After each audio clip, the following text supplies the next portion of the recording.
Lodes segments un sektors. Attēli ņemti no SOM.LV.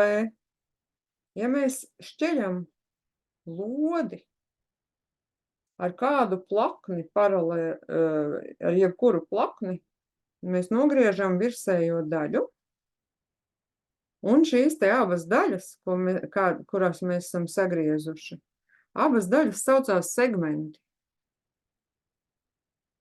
Un šim te mazajam segmentam lodes segmentu sfēriskās virsmas laukums ir 2π reiz R reiz H.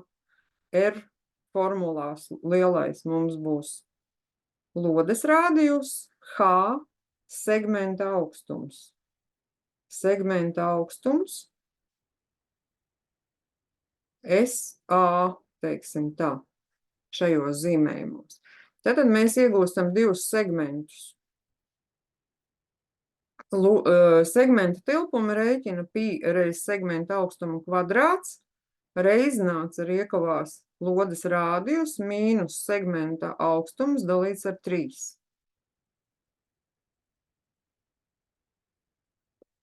Dažkārt lodi var gribēties šķelt ar divām paralēlām šķēlēju plaknēm.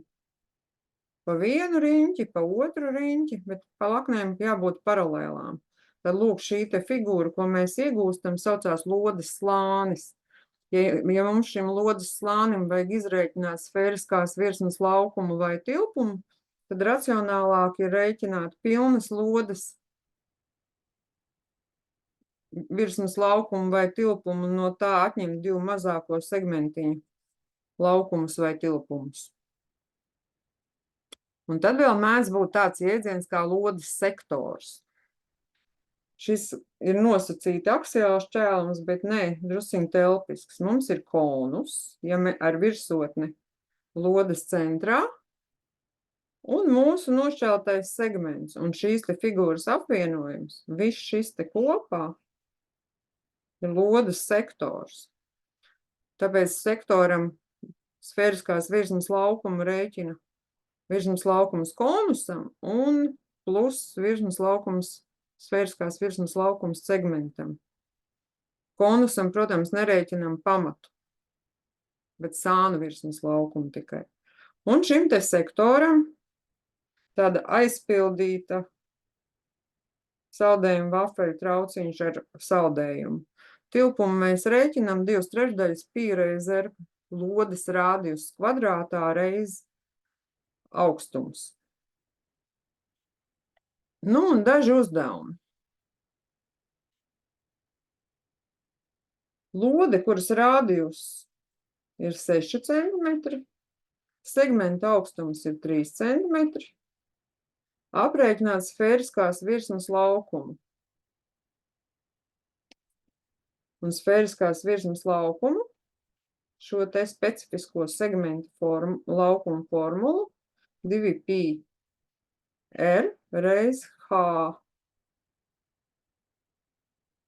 Tātad attiecīgi mūsu segmentam sfēriskās virsmas laukums būs 2π reiz ievietosim rādijus uz 6 reiz augstumu 3 cm, iegūstam 36π kvadrātcentimetri.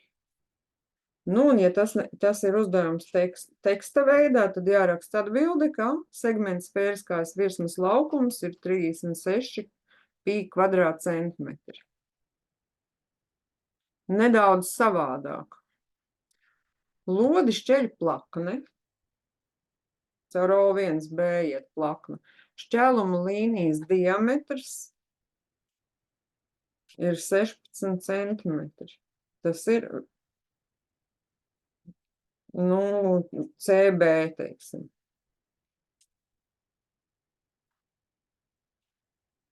Aprēķināt mazākā segmenta tilpumu, tas ir šo te augšējo daļu virs CB plaknes. Ja lodes rādijus, visas lodes lielais rādijus ir 17 centimetri. Pierakstīsim, ka lodes rādijus mums ir OB ir acīm redzams, bet pierakstīsim arī OA. Un prasīts segmenta tilpums. Ko mēs šeit vēl redzam?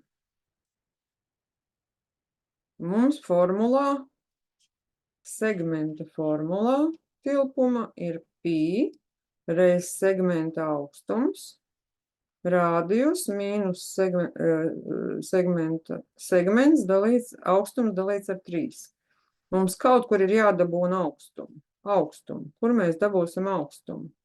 Ja mēs skatāmies mūsu zīmējumā, tad augstums ir OA.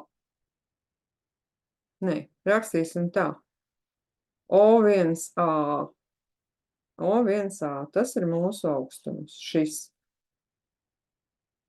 Kas ir OA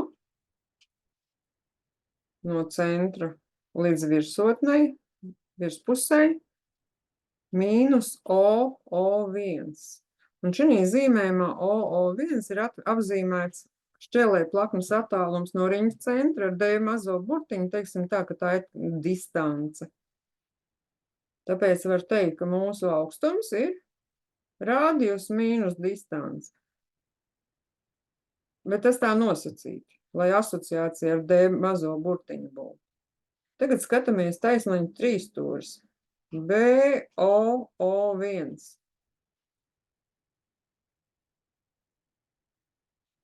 Distance D mazais mums ir katete. Rādījus ir, lielais rādījus lodes ir hipotenuza, un mazais šķēlēja plaknes rādījus ir R mazais. Tātad D kvadrātā ir R lielais kvadrātā mīnus R mazais kvadrātā. Bet R mazais mums ir viena puse no šīs šķēlēja plaknes diametra. Diametrs mums bija 16 centimetri. Tātad rādījus šķēlumam ir 8 centimetri. Nu, tad vietojam iekšā formulā. D kvadrātā ir riņķa lodes rādījus 17 kvadrātā mīnus 8 kvadrātā. D mazais būs kvadrāta sakne no 17 kvadrātā mīnus 8 kvadrātā, un tas būs 15 centimetri. Attālums no lodes centra līdz šķēlumam ir 15 centimetri. Tātad kopējais augstums segmentam mums ir 17 mīnus 15.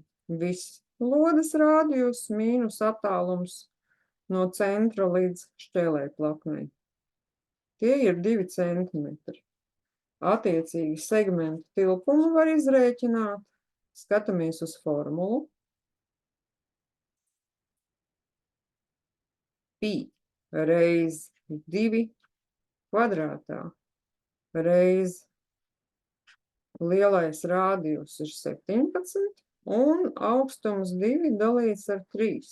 3 ir formulā. Izrēķinot šo visu, sanāk aptuveni 65,33 kubikcentimetri. Nu, un tekstu uzdevumam prasās atbildi uzrakstīt rakstiski, kas bija prasīts mazākā segmenta tilpums ir 65,33 kubikcentimetri. Tieši tik vienkārši. Paldies par uzmanību!